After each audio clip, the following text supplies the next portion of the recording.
Bom, pessoal, então agora nós vamos resolver a solução desse sistema linear pela regra de Cramer e pelo método do escalonamento.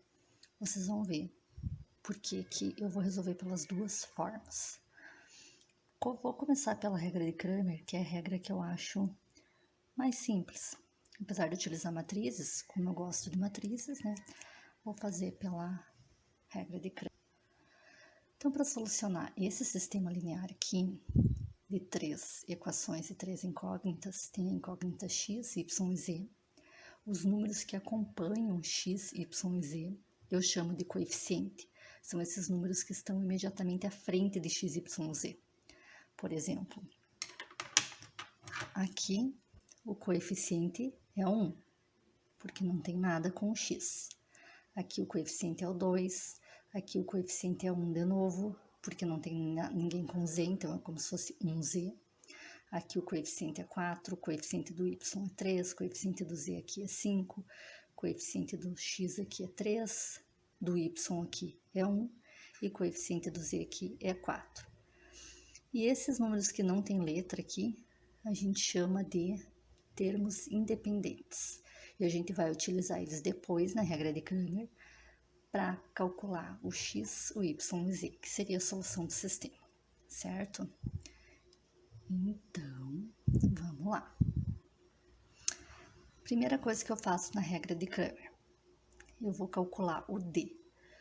O D é o determinante da matriz principal, ou seja, eu vou pegar os coeficientes da minha matriz principal, que é os coeficientes da coluna X, são o 1, o 4 e o 3. Os coeficientes da minha coluna Y são o 2, o 3 e o 1. E os coeficientes da minha coluna Z são o 1, o 5 e o 4, ok? Para calcular o determinante dessa matriz aqui, que eu vou chamar só de D maiúsculo, para calcular o determinante dessa matriz principal, eu digo principal porque eu estou usando só os coeficientes das incógnitas, eu resolvo por matrizes. Como que é isso? Vamos relembrar. Vou repetir eles aqui, tá? 1, 4 e 3.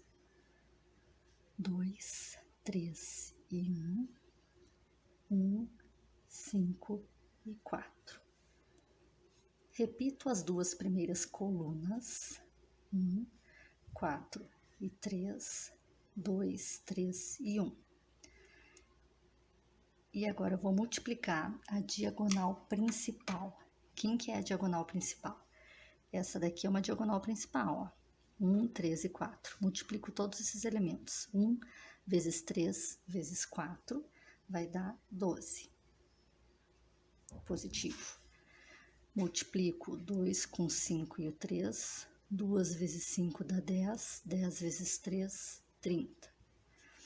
E 1 vezes 4 vezes 1, que dá 4. Então, aqui eu multiplico, tá? Eu coloco os resultados aqui em forma de soma.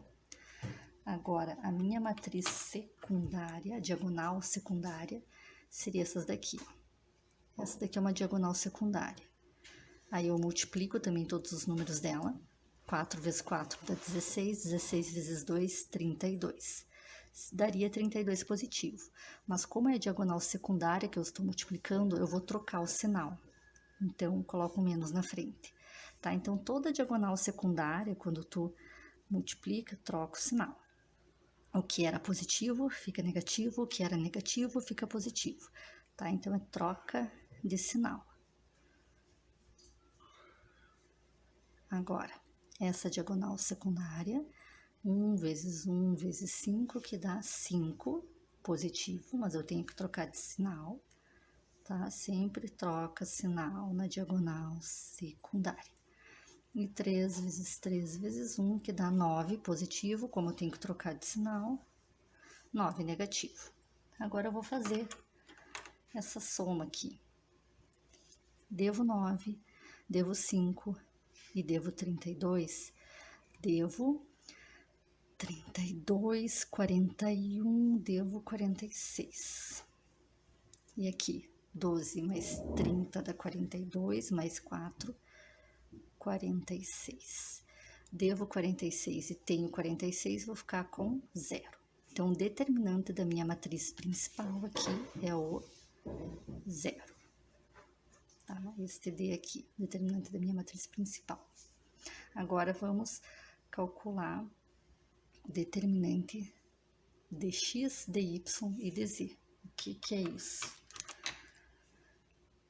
Para eu solucionar um sistema, eu tenho que achar o valor de x, um valor, outro valor para y e um terceiro valor para z, que substituindo aqui nessas três equações, a minha igualdade vai ser verdadeira, ou seja, um número que somado com outro multiplicado por 2, somado com outro ainda, com um terceiro número de 1. Esse mesmo número daqui multiplicado por 4, esse mesmo número daqui multiplicado por 3, esse mesmo número daqui multiplicado por 5 e somado tem que fechar 5. Esse mesmo número daqui multiplicado por 3, esse mesmo número aqui multiplicado por 1, e esse mesmo número aqui multiplicado por 4, somando todos tem que fechar 4. Então, quais são esses números? Então, por isso que eu tenho que calcular dx, dy, dz. Como que se calcula o determinante de x? Determinante de x, eu vou substituir toda a minha coluna do x, tá? Toda essa coluna aqui, os coeficientes do x, que antes eram 1, 4 e 3, eu não vou escrever 1, 4 e 3, eu vou escrever os termos independentes, 1, 5 e 4. Então, no lugar de colocar os coeficientes de x para calcular o valor do x, eu vou substituir pelos termos independentes. A coluna do y e a coluna do z vai continuar como era antes. 2, 3, 1, 1, 5, 4. Repito as duas primeiras colunas. Multiplico as diagonais principais. 1 vezes 3 vezes 4 dá 12. 2 vezes 5 dá 10. 10 vezes 4, 40. 1 vezes 5, 5 vezes 1, 5. Agora, na diagonal secundária, tenho que trocar o sinal. 2 vezes 5, 10. 10 vezes 5, 40. Mas eu tenho que trocar o sinal, então menos 40. 1 vezes 5 vezes 1 vai dar 5 positivo, como eu tenho que trocar o sinal na diagonal secundária. 4 vezes 3 vezes 1 dá 12 positivo, como eu tenho que trocar o sinal na diagonal secundária.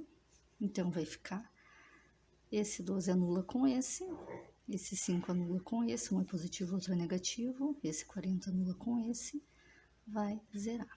Ou seja, o meu dx também é zero. E o meu dy. O dy, vou pegar de novo essa matriz aqui, só que no lugar do y, da coluna do y, que seria o 2, o 3 e o 1, eu vou substituir pelos termos independentes, que é o 1, o 5 e o 4, tá? Então, o x não vai mudar, vai continuar 1, 4 e 3, o y vai mudar, em vez de ser 2, 3, 1, vai ser 1, 5, 4. E o z permanece 1, 5, 4. Repito as duas primeiras colunas. Vai ficar. Diagonal principal multiplico. 1 vezes 5 vezes 4, 20, positivo. 1 vezes 5 vezes 3, 15. 4 vezes 4 vezes 1, 16. Agora, na diagonal secundária, troco o sinal. Então, aqui vai dar menos 16. 4 vezes 5 vezes 1 vai dar menos 20.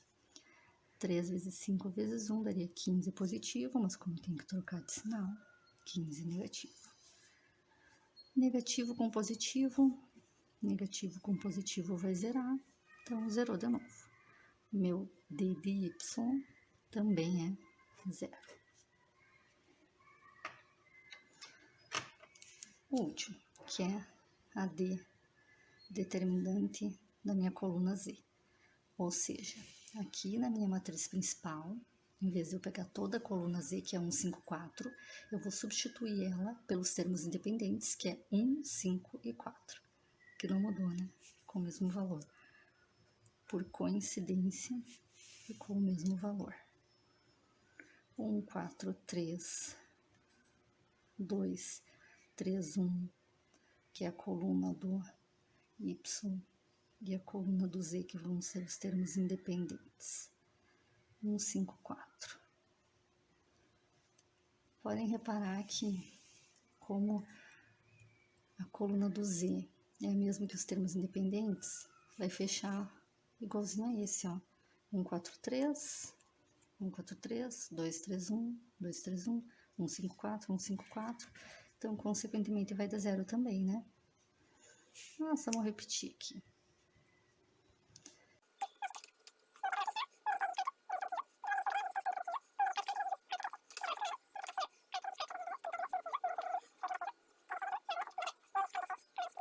Zero. Esse é o D de Z. Então, calculei o determinante da matriz principal, zerou. Quando isso acontece, o determinante da matriz principal zerar, ela pode ser classificada como o SI significa sistema impossível e o SPI sistema possível indeterminado. Um sistema impossível é que ele não tem solução, ou seja, eu não vou achar um valor aqui para X, um valor aqui para Y, um valor aqui para Z, que substituindo nas três equações fecha essas igualdades. Tá? Mas não é o caso, tá? Porque se só o determinante principal desse zero e qualquer um dos outros determinantes, por exemplo, dx ou dy ou dz, fossem igual a zero, aliás, diferente de zero, aí seria um sistema impossível, tá?